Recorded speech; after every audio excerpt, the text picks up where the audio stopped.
This video is partnered by Mint Mobile. Hey guys, before we dive into the video, there's something special I want to share with you. Like many of you, I've been trying to cut back on expenses lately, but let's be real. It's tough when you got things to do and you don't want to give them up. But sometimes you have to make those sacrifices to pay your phone bill and satisfy the big tech companies. That was until I discovered Mint Mobile. Mint Mobile offers premium wireless services starting as low as $15 a month. With Mint Mobile, you can get high-speed data plus unlimited talk and text on the nation's largest 5G network. The best part? You get to keep your phone and even the phone number. Now, if you do want to purchase your own phone, they do have phones available on the website, which you can get through the link. The internet service is reliably fast. It's so seamless, I put it up there with any other network on the market. Now, some of you might think switching to a new service is a hassle. Let me reassure you, this is only going to take you 15 minutes to set up. You could literally do it right now from your phone. No need to leave your house or contact anybody. And if the service just so happens to not support the SIM card, Mint Mobile will personally ship you a SIM card for free. So if you're like me and you want to save a little bit of money without sacrificing anything, use the link trymintmobile.com/justAlyx and start your wireless plan today as low as $15 a month. Don't lose out on this opportunity. Start saving money by switching to Mint Mobile today.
Hello everybody, this is Kevin Owens. You are watching Just Alyx.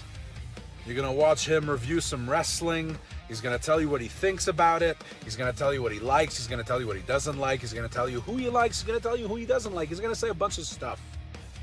And it's about wrestling. So if you like wrestling and you like people talking about stuff that has something to do with wrestling, you're gonna love this. Just Alyx is the YouTube channel for you. And if you don't like it, don't blame me, just blame Alyx. I have nothing to do with it. I'm just doing this for him because he asked me to do an intro, you know? Anyway, you're watching Just Alyx. Now listen to him talk about wrestling.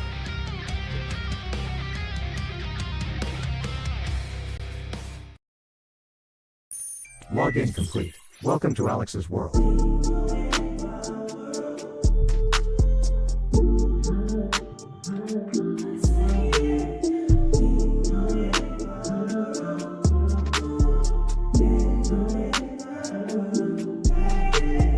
Make no mistake about it, one of these days, AJ Styles will retire.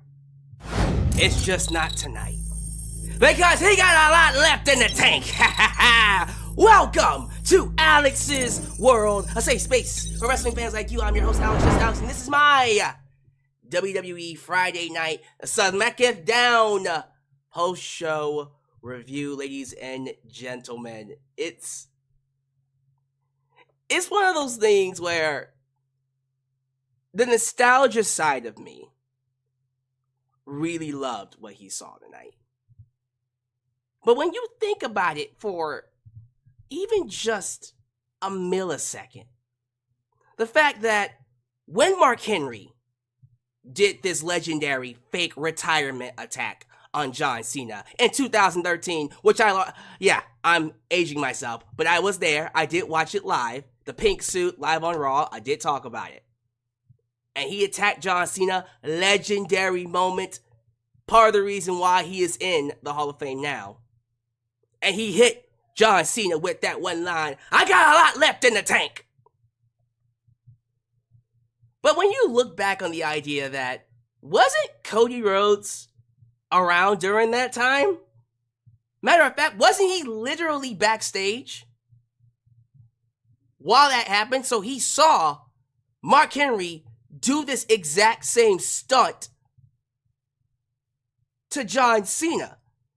And there was not one point in time that Cody Rhodes questioned, this might be a fake attack. I've been here before.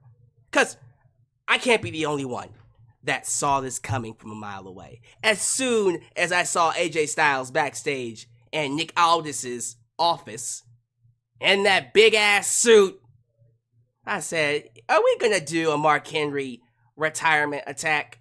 Fake retirement attack? Yep, that's exactly what we got. Now, you can look at it two ways.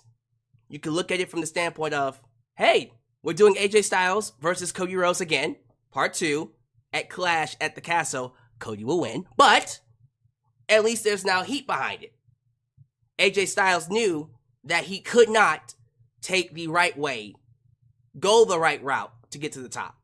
He could not work his way back to a championship match with Cody because his body has broken down. Everything he said in that promo was true. He didn't tell a lie.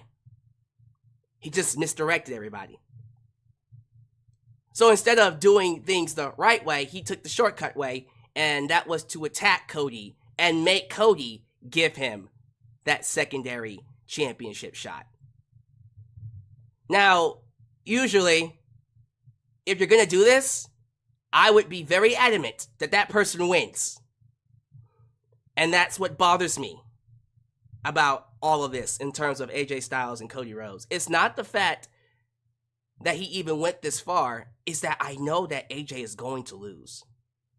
So what hurts my enjoyment, what hurts my excitement for this particular match is the fact that, first off, not only did Cody Rhodes look horrible in this segment, homeboy was out there crying, openly weeping.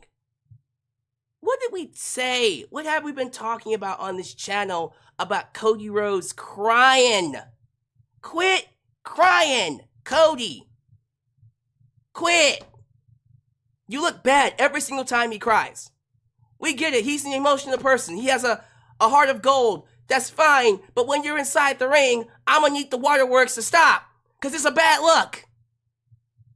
And it's worse that literally everyone saw what happened coming before it even happened. I was literally looking at my watch, my imaginary watch, counting down to the point where AJ Styles clotheslines Cody Rhodes, and there it is. Absolutely ridiculous. Absolutely ridiculous. And then AJ Styles laid him out with a Styles Clash on the outside.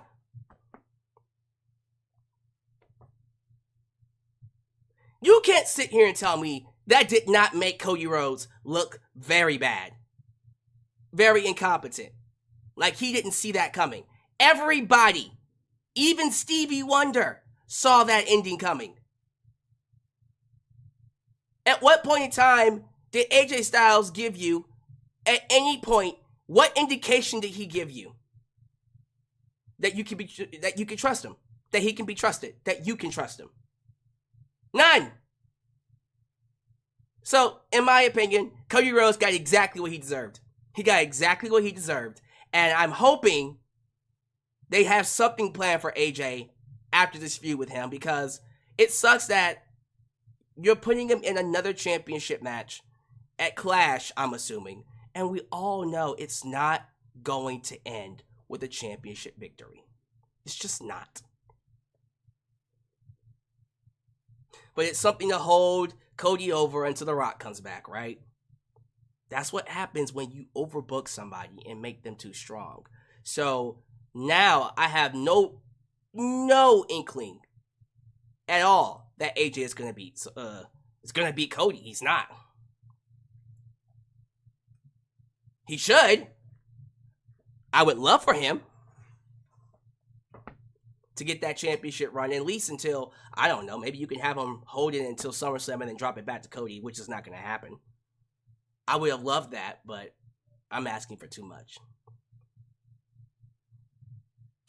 But in a vacuum, I thought AJ's promo was very emotional. I thought his delivery was top notch. Having him talk to LA Knight and then, of course, bring out Luke Gallows and Carl Anderson was a nice little cherry on top to make it realistic.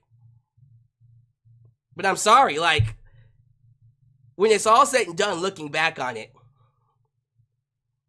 if you didn't see that coming, that's on you. AJ Styles fooled Cody very badly, hilariously. And there are people saying, oh, that ending was legendary. I'm like, it's the same exact ending that Mark Henry did to John Cena. Beat for beat. Beat for beat. It's the exact same segment.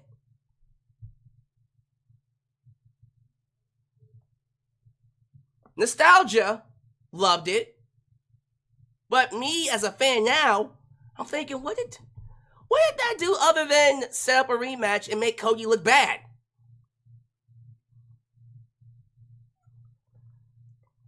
But whatever. Look, overall, when it comes to SmackDown tonight, I thought Nia Jax's segment, that's hard to say, Nia Jax's coronation segment was solid. I'm still trying to figure out what we're trying to do here with Bayley. I have not been liking her reign so far. I haven't. They had Nia Jax go out there looking like $1,000,000, and then Bayley comes out and gets attacked by Chelsea Green, and her partner, Piper Niven. And I'm assuming we're going to be doing that feud in the interim before we get to Bayley and Nia Jax at SummerSlam. And I'm sitting here going, that would be great if Nia Jax is going to need someone to hold her over. I'm not necessarily worried about her because she can always fight Jade Cargill. Bayley, you're going to have her fight Chelsea Green and Piper Niven, who have no wins. Literally their entire run as singles competitors is 0 wins.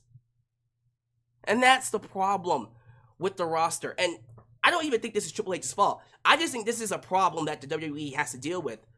They are stuck with a roster of people who have been buried for years now. And they have to rebuild them and make them feel relevant. But it's going to be hard to do that when fans still remember them as losers. And so you want me to believe that a freaking Piper Niven can beat a Bayley and or a Chelsea Green? This is a waste of time. Is there no one else? What the hell is Tiffany Stratton doing? That would have made more sense. Not saying Tiffany Stratton is championship material at this point, but at the very least, her fighting Bayley would have made sense. And then you could have dovetailed that into her becoming Mrs. Money in the Bank. By the way, she is my pick to win Mrs. Money in the Bank. And Jey Uso is my pick for the men's. I'm sorry, I don't like what we're doing with Bayley.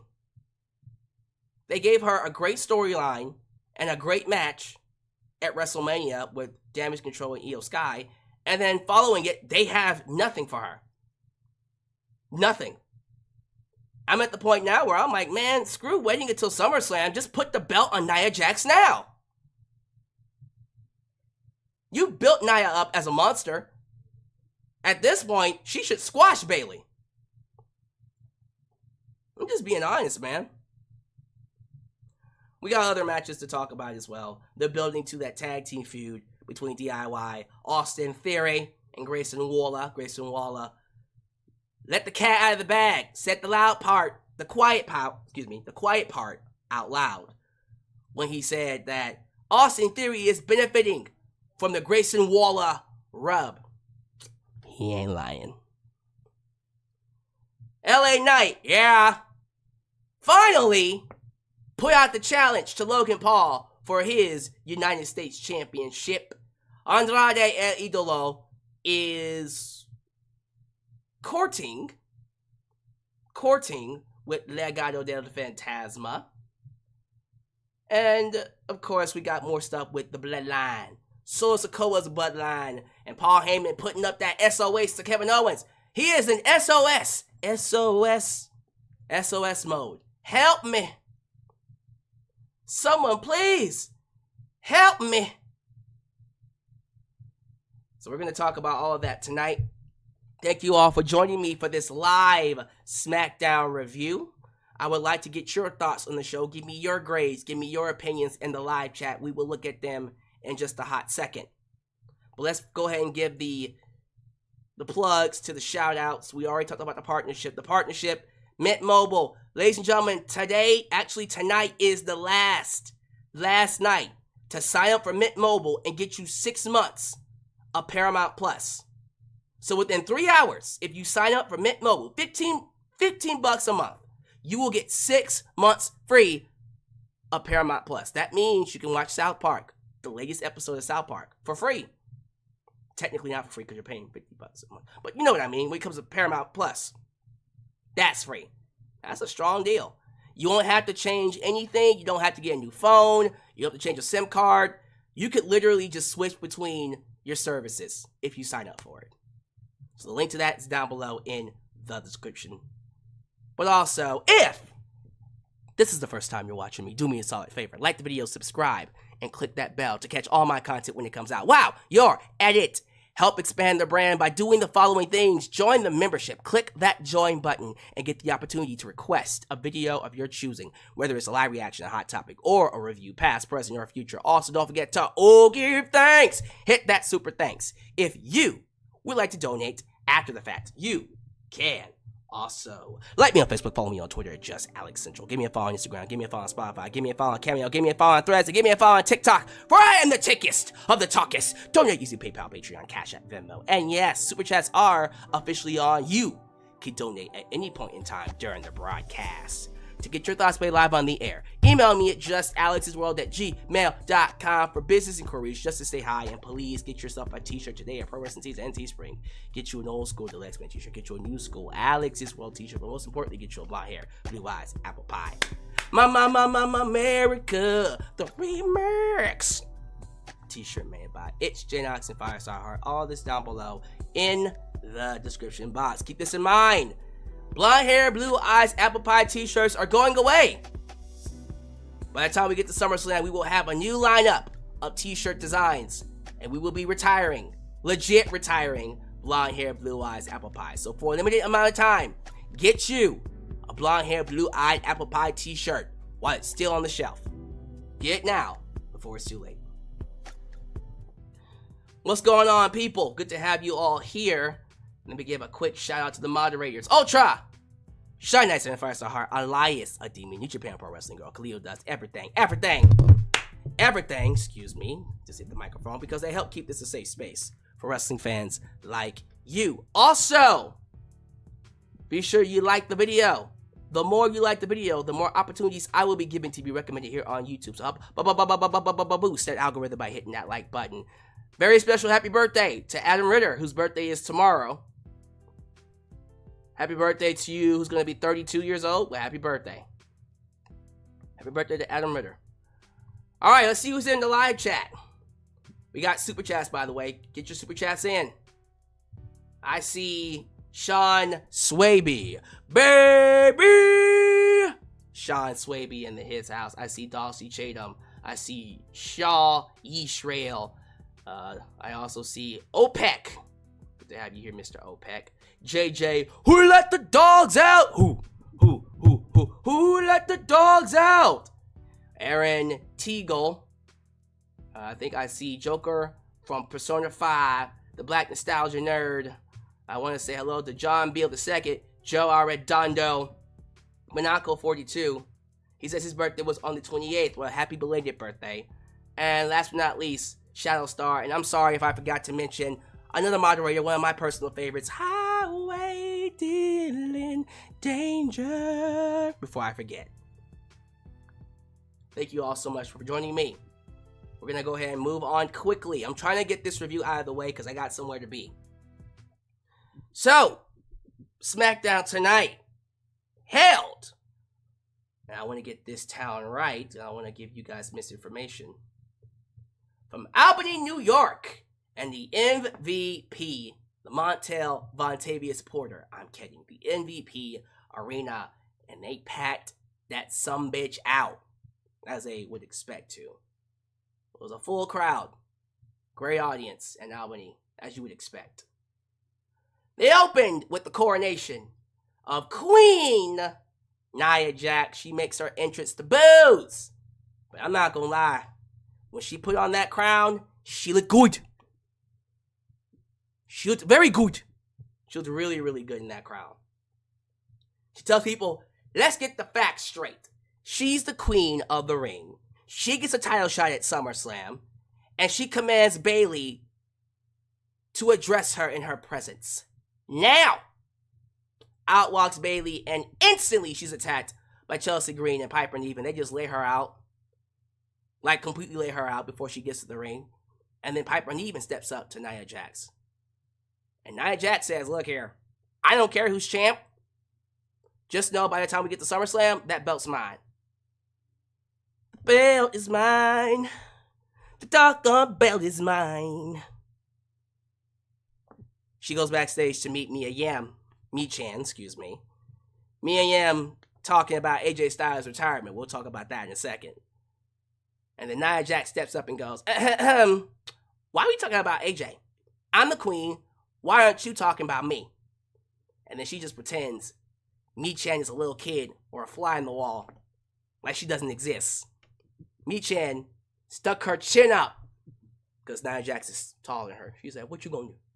And Nia Jax, smelling meat. Churchable, Principal Churchable. Fresh meat. Said, you gonna regret that. So again, we're just basically holding out until SummerSlam, where more than likely Bayley will lose that belt to Nia Jax.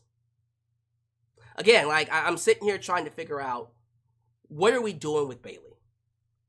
Like, we're trying to use her to put people over. That's cool. But the problem is, and I gotta make this very clear, the problem is, we don't have enough people or an established roster of women on SmackDown to believably beat Bayley. I saw Blair Davenport backstage. She confronted Naomi. Maybe we can make her legit opponent, but that's going to be a while before she looks like a legit player. And now I'm seeing rumors that WWE wants to introduce a mid-card women's championship. Why? Y'all barely have enough women for the main women's championships. That's so stupid. I don't agree with that. I don't agree with that whatsoever. But whatever, they gonna do what they want and stay company, right? This is the first time we'll see AJ Styles throughout the night in his retirement suit. He meets Nick Aldis backstage talking about, hey, I just need some time on TV to address the people. The people! And Nick Aldis said, you got it. literally when I saw this, I went, he's going to attack Cody later tonight, right? This is a Mark Henry retirement attack. It literally is I got a lot left in the tank vibes. Naomi checks in on Bayley after her attack. They announce a tag team match. Bayley, Naomi taking on Piper Niven and Chelsea Green. Tommaso Ciampa defeats Austin Theory, one half of the tag team champs, after Austin Theory is distracted by Grayson Waller, who said on commentary the quiet part out loud that Austin Theory is getting the Grayson Waller rub, because everybody knows that no one cares about Austin Theory. He has the body of a Greek god. He is chiseled to the max. His in-ring ability is amazing, but damn it all, he has no personality and he has zero charisma. It's horrible. Horrible. But yeah, I agree. Grayson Waller is making him relevant. But Austin overheard that and he got pinned by Tommaso Ciampa, building to their tag match eventually in the future. L.A. Knight, yeah, meets up with Nick Aldis. Commercial break, comes back. He's talking to Kayla Braxton. He calls her a nosy Nelly, and then he gives her what she's looking for. He wants to talk about Logan Paul, but Logan Paul's not here. And so he issues a challenge to Logan Paul for the United States Championship, which we will probably not see until SummerSlam. So in the meantime, LA Knight will be looking for Logan Paul. But then he is interrupted by Carmelo Hayes, who rolls up and says, why would LA be looking for you when the number one first draft pick is standing right before him? LA Knight made him pay for that botch. Because Carmelo Hayes meant to say Logan Paul, but he called Logan LA. And so instantly LA Knight caught that. LA Knight caught that and said, oh, so I'm going to fight myself? You met Logan, right? Get your names right. I said, ooh, nasty.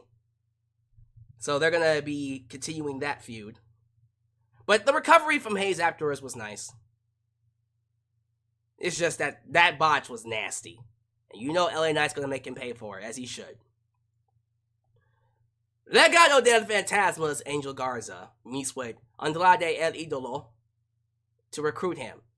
And, of course, Andrade said, nah. Andrade then goes on to fight Apollo Crews. And they have a pretty good match. Pretty solid match. Lots of great action. Apollo Crews is an athletic freak. Moonsaults.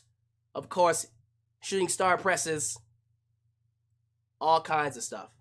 He is a genetic freak. But unfortunately, he has been saddled in that jobber role. People will never take him seriously. That's what happens when you call someone up too early. I still remember when Apollo Crews was on NXT in 2005. And I said, when he got called up in 2016, I said, that's way too early. That's way too early. They're going to have to rebuild him up, tear him down to rebuild him up, and he never recovered. They called him up too early, and he never recovered, and I hate that. But Angel Garza comes out, distracts Apollo Crews, and allows Andrade to get the victory. Legado del Fantasma is up on stage. Andrade just walks past him because no! He don't want another faction, for now. And then Apollo Crews finds Angel Garza backstage and attacks his ass. And so next week is Angel Garza versus Apollo Crews. Does anybody care? Because I don't. Okay. Paul Heyman. Paul Heyman is talking to Solo Sikoa backstage. Solo explains to the Gorillas of Destiny, that's Tama Tonga, and Tongaloa. He explains to them that they need to be vicious as possible tonight, as vicious as they can be. Paul Heyman taps him on the shoulder and says he's been thinking about how to better serve Solo while he's in charge. And with Roman Reigns as the tribal chief, there was lots of violence. But that was to preserve their family and their works. And there was a lot of counsel from the wise man before each act. And he sees that he's recruiting, that Solo is recruiting violent men into the bloodline. but all he sees are random acts of violence with no strategy. The strategy has to be that when Roman comes back, they have Cody Rhodes in check. Sikoa says they've been had Cody in check. He just doesn't know it yet. And then Paul asks him a question, with all due respect, but who's we? Because I don't know about this plan. Before he can answer, Kevin Owens comes out. Kevin Owens, before he can get a word out, Paul Heyman is forced to go out there and confront him. And I love this promo. Paul Heyman is giving out straight SOS signs. Paul Heyman is talking, trying to confide into Kevin Owens that he needs help. He said he served as special counsel and wise man to Roman Reigns for nearly 4 years, and in his absence, he serves as Solo's wise man. And in that capacity, he's here to talk, man to man, professional to professional, father to father, as he thinks there's a mutual interest he hopes he can serve. Owens tells Paul Heyman to get into the ring and get to the point, which Paul Heyman does. Paul talks about how the people Solo Sikoa is recruiting aren't even people.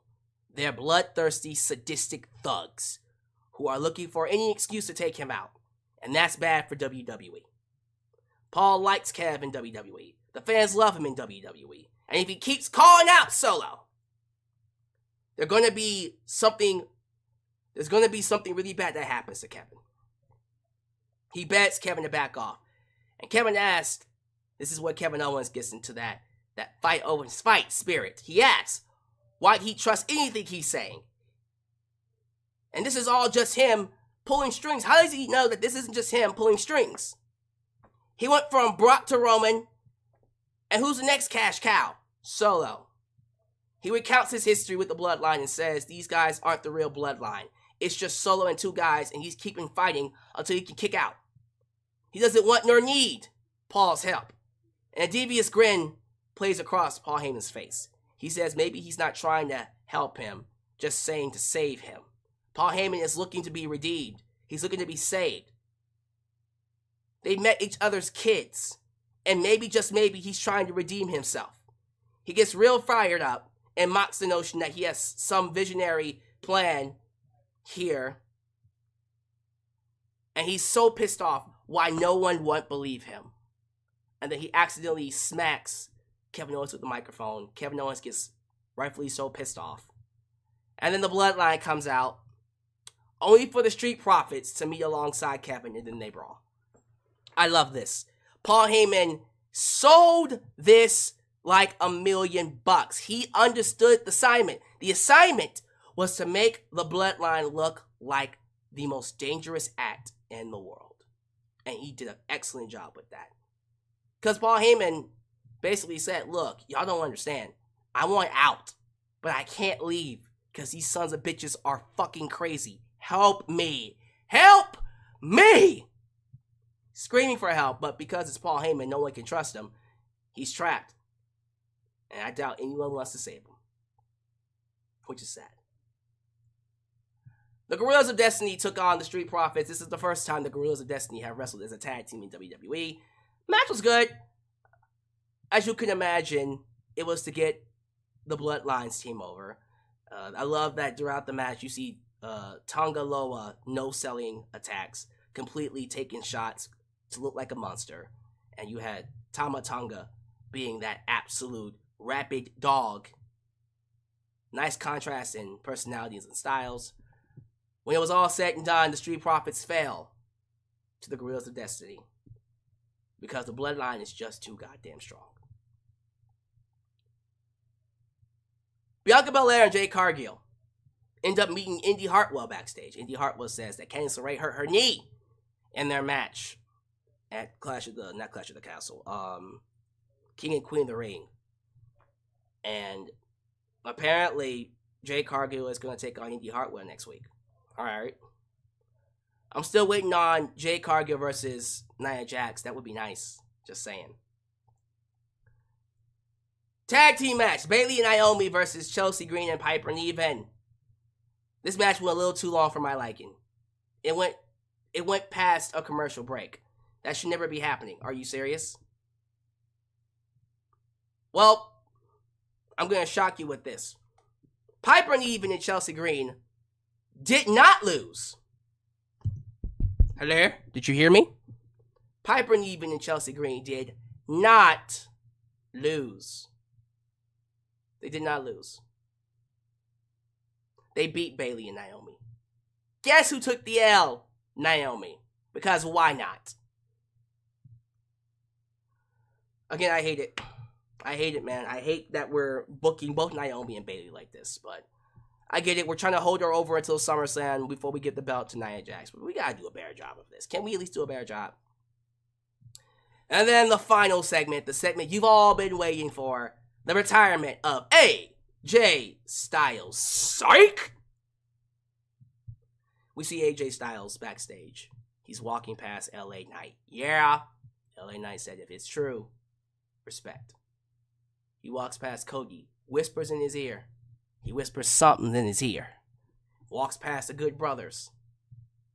And then he asks him to come out with him. AJ Styles gets a pop. He gets a massive pop from Albany, New York. And this is where it gets kind of emotional. We see AJ Styles get on the microphone. And he says he has to tell us he's been thinking about what Nick Aldis said over the past week. Dwelled on it even. And if he wanted another opportunity against Cody Rhodes, he had to go to the back of the line. He can't do that no more. His body has been breaking down. He's been doing this job. He's doing his job. He gets that. He gets that Nick Aldis is doing his job. But he can't do that to his body no more. At this point in his life, AJ has spent 2 decades busting his body in these rings. Blood, sweat, and tears all over the world. You better believe it. Also, he could become phenomenal. But this past week, his son graduated. By the way, congrats to AJ Styles' son for graduating. Graduated high school. And he got to be there. They had a graduation party at his house, and it was beautiful. And literally at that point, clarity hit him upside the head. How many of these has he missed? So instead of being the phenomenal AJ Styles, maybe he should be a phenomenal father. He turns to Gallows and Anderson. They do the too sweet. And then he calls out Cody. And when he called out Cody, I said, here we go. Here we go. Okay. Here comes Cody.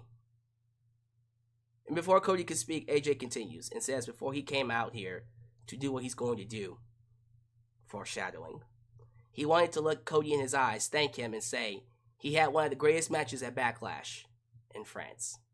The crowd was electric. And if it's to be his last match, that's it. But this is still the house that AJ Styles built. But he's handing him the keys to the castle. The keys to the house, per se. Cody starts crying. Oh my God, Cody's sniffing. The waterworks are going down. And says, they've only ever exchanged one text message. It was after the match. Cody texted him to see if he was okay. And AJ told him, little bro, I'm all good. And on behalf of the locker room, AJ Styles was a big brother to him. And then he embraced him and gave him a hug. I said, get the fuck out of here. Hurry up and attack him. And the clock started winding down. Cody Rhodes turned to each corner, raised AJ's arm, raises AJ's arm, raises AJ's arm, and boom! Clothesline by AJ Styles. Down goes Cody! Down goes Cody! I got a lot left in the tank! Crowd's booing. Corey Graves is selling it on commentary. I cannot believe that Cody fell for this shit. And then AJ Styles drags him outside and hits a Styles Clash off the steel steps onto the ground. And that's how the show ends. I'm sorry. Look, thank you for the nostalgia trip. I do appreciate the call back to Mark Henry, one of the greatest. Hall of Famer. Love me some Mark Henry. I appreciate that. But god damn it. How the fuck did Cody not see this coming? This made him look so goddamn bad. It did. I'm at the point now where I want AJ to beat that sumbitch and get that belt off of him. If he's gonna be this gullible and this ignorant, you ignoramus, Damian Sandow. But damn it all, man. It was a fun segment. I'm not gonna lie. It was nice to see AJ be emotional and really play it up. I just hate the fact that he's not gonna win the belt. What's the point? If you do a segment like this, you do it so he can win the belt. He's gonna lose to Cody Rhodes. He's gonna lose. So you make Cody look stupid, but then Cody ends up beating AJ Styles, so who really wins? I don't know. But that's my review of SmackDown. Overall, if I was to give SmackDown a grade, it was decent. C+. What is that? 6.5 out of 10? I'm not going to go back and watch it. I thought the ending was good. But outside of the ending, the stuff with the Bloodline and Paul Heyman, I love that Paul Heyman is selling the Bloodline well, but there was no advancement in that story whatsoever. We do know that Solo wants to take care. He wants to come after Cody. Bayley is basically going to get her ass kicked by Piper Niven and Chelsea Green until she fights Queen Nia Jax. But we'll definitely talk about that more in the future. So, live chat, I'm going to talk to you for just a little bit. Not too long. So, if you got questions, but no, I won't be able to get to all of them. But if you got questions, go ahead and send them to me. Cleo does everything. Did you see the news that Ricochet's contract is expiring? Yes, I also saw the news that Natalya and Chad Gable's contracts are expiring. Apparently, WWE just likes to wait till the last second to re-sign talent. That's a terrible thing to do. Period. It's so stupid. Oh, that's right. Give me your grades and scores of 1 to 10. Forgot to say that. They're not going nowhere. Natalya's not going nowhere. Chad's not going nowhere. Ricochet's not going nowhere. Oh, Lord! Why didn't y'all tell me that royalty was in the building? Everybody stop what you doing and show some love to A&B Combos Wrestling Edition. Hey, A&B, thank you all so much, especially you guys for joining me. I can't be here too long, which is why I'm speedrunning this review. You should do a video on Cody Rhodes losing his edge. He hasn't lost his edge. Cody still got his edge. He's just being lazy. And he's not going to turn it up until The Rock comes back. He can turn it on at any time. He's just getting on my nerves right now. Oh my god, AJ. Oh my god. I sent you a text message.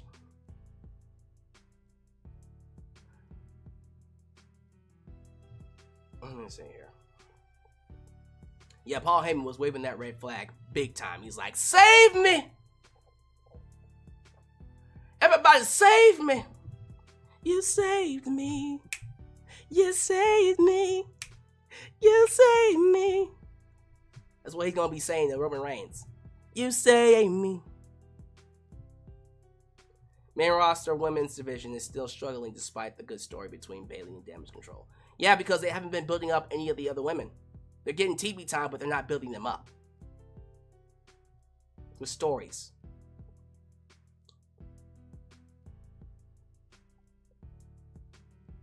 Yeah, I couldn't hear the crowd chant, you effed up, you fucked up, because Fox blurred it out. They completely muted the screen, the sound when that was happening. I don't know. A lot of people seem to have liked the show more than I did. A 6? Oh, well, not really. Joseph gave it a 6. I gave it a 6.5. Ethan Zarkarbot gave it a 7.5. JJ Bulldog gave it a 6.9. Just give it a 7, Jesus Christ. A&B Combos gave it a 7.5. Yeah, alright. Well, give me your thoughts down below. Again, gotta get out of here, but thank you all so much for watching me. As you file out, do all the YouTube things, like the video, subscribe, and click. Why don't you click my bell? Click my bell. Click my bell. Click, click, click, click, click. Be sure you click that bell to catch all my content when it comes out. Follow me on social media. Facebook, Twitter, Instagram, TikTok, and donate using PayPal, Patreon, Cashapp, and Venmo. I love you all. Be sure that you tune in for more right here in Alyx's world, the place that is, was, and forever will be a safe space for wrestling fans like you. I love you all. See you guys next time. Peace. When you're